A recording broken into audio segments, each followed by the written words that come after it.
जिलापाल मानकर गवेषणा सेठी करा जाए इतिरे किए भल चोरी करि परिबो किए भल काम करि परिबो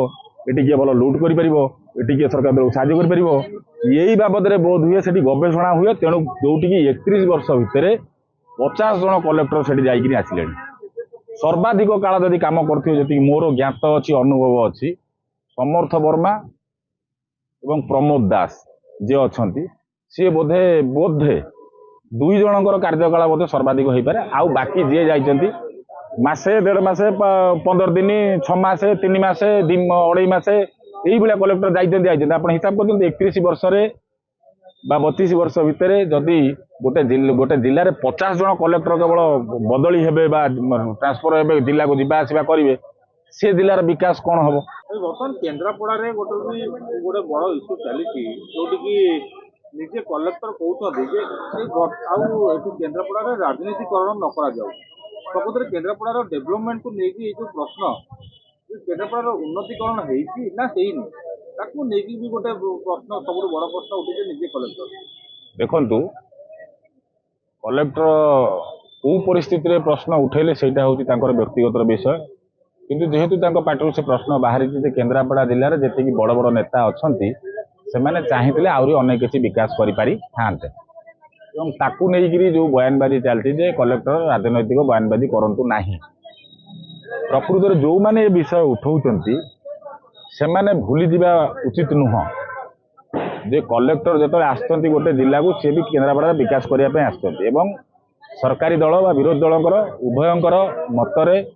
बा लोकों स्वार्थ रखिकी सी उन्नति बा विकास करेंगे सरकारी भाव से करेंगे जो प्रश्न उठेले माननीय कलेक्टर जी आमर अच्छा स्मृतिरंजन प्रधान से परवर्ती पर्यायर तार सफाई दे सारे किंतु मत लगुच जिते से सफाई देले से कौन ना कौन एंगल अनुभव करें जे ये नेता प्रेसर रे कौन कलेक्टर काम करपारती ना बा कौन कार्य बाधा हो पारे कहीं मैं प्रश्न उठाऊँ केन्द्रापड़ा जिला जेबे ठारू हेलानी विजु बाबू कर्मभूमि भाव में जनाई एवं जिला हबार 31 वर्ष पर जदि आम हिसाब करवा पाखापाखि 50तम कलेक्टर होती वर्तमान जो कलेक्टर अच्छा स्मृतिरंजन प्रधान 31 वर्ष जिला है 50टा कलेक्टर आसिक गले 50 जन कलेक्टर जो जाइए गोटे जिलू आसुँच मत अनुभव हुए केन्द्रापड़ा जिला केवल उन्नति विकास नुह केन्द्रापड़ा जिला हूँ गवेषणा केन्द्र जिलापाल मानकर जिलापाल मानकर गवेषणा सेठी करा जाए इतिरे किए भल चोरी करि परिबो किए भल काम करि परिबो एटी किए भल लूट करि परिबो एटी किए सरकार दल साहाय्य करि परिबो यही बाबद रे बोध हुए सेठी गवेषणा हुए तेणु जोटी की 31 वर्ष भितर 50 जन कलेक्टर सेठी जाइकिनि आसिलेनि सर्वाधिक काल जदि काम करथियो जति मोर ज्ञात अछि अनुभव अछि समर्थ वर्मा एवं प्रमोद दास जे अछंती सी बोधे बोधे 2 जनकर कार्यकाल बोधे सर्वाधिक हो पारे आउ बाकी जी जाइछंती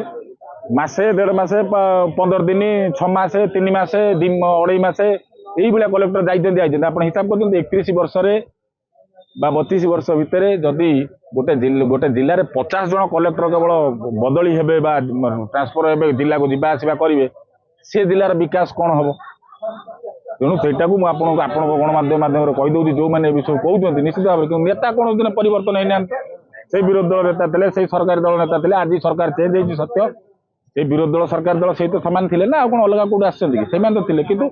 जिलापाल जदि कथा आसे सेटा हूँ जिलापाल गवेषणा जिला माने केन्द्र केन्द्रापड़ा हूँ जिलापाल गवेषणा केन्द्र तेणु जिलापाल जो कथा कहते निश्चित भाव में नेता मैंने अनुभव करने दरकार एवं सरकारी स्तर में लोकों को जो मैंने सरकार रे थिले बा आज जी विरोध में अच्छा केन्द्रापड़ा कौन करा जाई पारिबो जिलापाल पाखु जदि से बयान आदाय करते कार्य आदाय करते ताले निश्चित भाव में केन्द्रापड़ा जिलार उन्नति हो पारे मोर मत सरकारी दल थिला बेले भी कहते ट्रेन आसवा केन्द्र अनुमति मिलू केन्द्र सहयोग करूनी आगलपड़ा लगे विभिन्न देखु ट्रेन खाली जो गोटे जिला को जीव बोले से खाली उन्नति हम आ ट्रेन न गले हम नहीं यह आपण कहवा जेहेतु जो लोक विषय उठाऊले सी बोधे मूर्ख कहीं ना जिला को लगिकी आमर जगतसिंहपुर जो पारादीप पोर्ट सेठी आमर अच्छी आम जिले में 48 किलोमीटर बेलाभूमि अच्छी आपड़ कौटी भी चाहिए गोटे बंदर आप जो कि वर्तमान बालेश्वर भद्रक बालेश्वर दुईटी जिला लगी भद्रक धामरा थाउ थाउ बालेश्वर सुवर्ण रेखार गोटे पुणी बंदर हाँपाई आप शिलान्यास आपंकर से योजना आरंभ करागला कि केन्द्रापड़ा जिले में हम हम हम हम शुणिकी आमर एपर्त हो पारा ना तेणु केवल ट्रेन को जब देखिकी गोटे जिलार विकास करने ताले मुझे भावुँ से कौन विकास मूलक करने को कार्य करने चाहूबा कौन नेता बा कौन बुद्धिजीवी बा कौन एमएलए कि मंत्री यहाँ जवाब जोटा संपूर्ण भाव में भूल।